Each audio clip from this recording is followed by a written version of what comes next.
Estos días se ha celebrado en España el debate sobre el Estado de la Nación.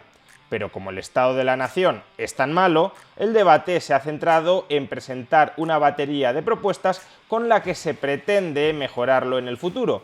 ¿Y en qué han consistido fundamentalmente esas propuestas? En una importante subida de impuestos a las grandes empresas energéticas y a las grandes compañías financieras. ¿Son estas medidas que contribuirán a solucionar nuestros problemas presentes? ¿Son estas medidas que contribuirán a mejorar el estado de la nación? Veámoslo.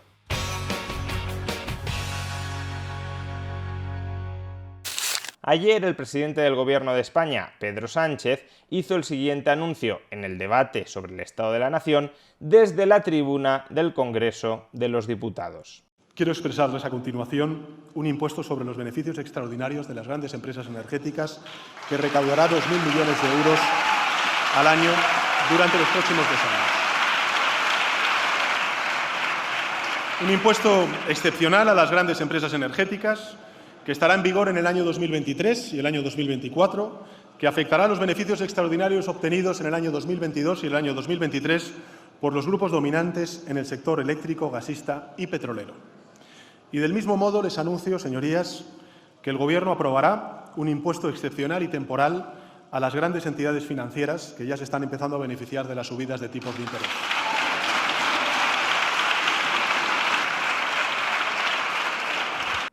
¿Y por qué Sánchez plantea ahora, en estos momentos, un impuesto extraordinario contra las grandes empresas energéticas o contra las grandes empresas financieras? Pues esencialmente porque el descontento social con la inflación es tan grande que necesita buscar un culpable, necesita buscar un chivo expiatorio.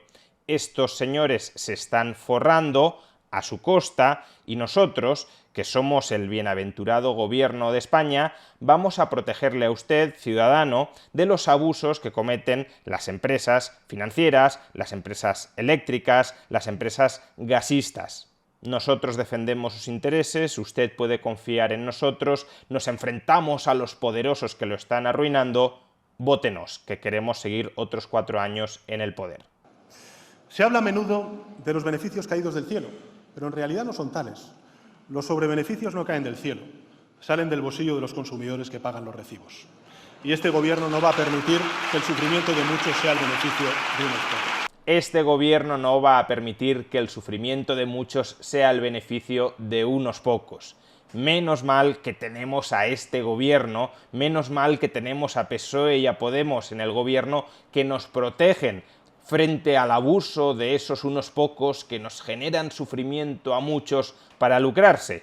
No así el Gobierno de España, que nos defiende sin ningún tipo de segundas intenciones, que jamás generaría sufrimiento a muchos para enquistarse, para mantenerse en el poder. Menos mal que aunque la situación económica está hecha unos zorros, Pedro Sánchez ya ha detectado exactamente quiénes son los culpables de que la situación económica esté hecha unos zorros y ya ha puesto soluciones definitivas para solucionar esos problemas de fondo que generan el sufrimiento de muchos. Pero ¿realmente esto que ha planteado Pedro Sánchez es una solución? ¿O es más bien un anzuelo que no soluciona nada, salvo carretear algunos votos en favor del presidente del Gobierno? Veamos, se nos está diciendo que las compañías energéticas y las compañías financieras van a tener beneficios extraordinarios. Y eso de que una empresa tenga beneficios extraordinarios, por lo visto, está muy mal y hay que castigarlo con un impuesto extraordinario. No se trata solo de que si ganan más, paguen más, que eso ya sucedía con el mero impuesto sobre sociedades. Si pagas un 25% de tus beneficios y ganas más, pues pagarás más impuestos que si ganas menos. No, se trata de que si ganas más, si ganas extraordinariamente más, pagues extraordinariamente más. ¿Y por qué se trata de esto? ¿Por qué Pedro Sánchez odia los beneficios extraordinarios? Pues supuestamente porque los beneficios extraordinarios no sirven para nada, salvo para generar sufrimiento de muchos y beneficios extraordinarios de unos pocos. Sin embargo, los beneficios extraordinarios en mercados competitivos desempeñan una función económica muy importante. ¿Cuál es la función económica que desempeñan los beneficios extraordinarios? Señalizar que hace falta invertir más en un determinado sector. Se nos está diciendo que la alta inflación que padecemos en estos momentos se debe a los cuellos de botella que existen en muchas partes de la economía. ¿Qué son cuellos de botella? Una capacidad productiva de determinados bienes o servicios que es insuficiente para atender la demanda. Es decir, que falta inversión en determinados sectores, en determinados ámbitos de la economía. Justamente son esos sectores, son esos ámbitos los que ahora están recogiendo beneficios extraordinarios. ¿Y qué función, por tanto, desempeñan esos beneficios extraordinarios? Señalizar, incentivar que se tiene que invertir ahí para incrementar la capacidad productiva y, por tanto, remediar esos cuellos de botella. Por ejemplo, en el sector energético, y como ya explicamos en un vídeo anterior, uno de los motivos por los cuales los carburantes han subido tanto en los últimos meses es por la falta de capacidad de refino en el mundo en general, en Europa en particular y en España más en particular. Faltan refinerías, por tanto hay que crear nuevas refinerías. ¿Cómo se incentiva la creación de nuevas refinerías? Con beneficios extraordinarios. Si tú te cargas esos beneficios extraordinarios, lo que harás será ralentizar la inversión en refinerías y, por tanto, consolidar las causas de fondo que están generando que los precios de los carburantes estén tan altos. O, por ejemplo, en el sector financiero, si se están incrementando los tipos de interés es porque se considera que existe un exceso de gasto agregado, en parte financiado con el crédito laxo, y como consecuencia el Banco Central Europeo quiere cerrar el grifo del crédito. Sin embargo, hay una forma de no cerrar tanto el grifo del crédito y que no genere inflación. ¿Cuál es esa forma? Fomentar el ahorro entre los ciudadanos. Si los ciudadanos, en lugar de gastar, lo que hacen es ahorrar, ese ahorro se puede canalizar en forma de nuevos préstamos para aquellos que lo necesiten. ¿Y cómo se puede incentivar a que los ciudadanos ahorren más, es decir, gasten menos? Pues si, por ejemplo, las entidades financieras ofrecen tipos de interés más elevados a sus clientes, estos aparcarán su ahorro en forma de depósitos a plazo, congelarán su capacidad de gasto e incrementarán la capacidad de las entidades financieras para ofrecer más créditos de los que podrían ofrecer si no captaran ese ahorro. Por tanto, los beneficios extraordinarios en el sector financiero tienen la función de incentivar un incremento de los tipos de interés que reciben los depositantes para aparcar, para congelar su ahorro en forma de depósitos, en forma de pasivos de las entidades financieras. En el caso del sector energético, por tanto, los beneficios extraordinarios deberían incentivar una mayor inversión en incrementar nuestras capacidades de producción de energía, y en el sistema financiero, los beneficios extraordinarios deberían incentivar una mayor capacidad de ofrecer crédito de manera no inflacionista, es decir, crédito respaldado por ahorro a plazo. Pero si tú te cargas esos beneficios extraordinarios con impuestos,